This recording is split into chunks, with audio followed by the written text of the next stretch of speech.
રસિક કોને કહેવાય. રસિક હું આ માળા પહેરી લીધી તેથી કઈ રસિક નથી. રસિક નો અર્થ ઘો નામે ગાય, ઘો નામે ભક્તિ, ઘો નામે ઇન્દ્રિયો. જે ભક્તિ નો રસ જે સતત પીધા કરે છે એનું નામ છે રસિક.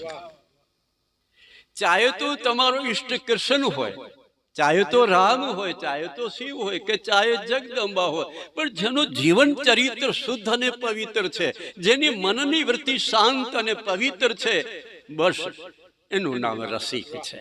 એ રસિક છે જેના મનની અંદર કોઈ વિકાર જ નથી, જેનું મન અતિ શુદ્ધ અને પવિત્ર છે, જે પોતાના ઈષ્ટની સાથે ક્યારે પણ અલગ થતો નથી,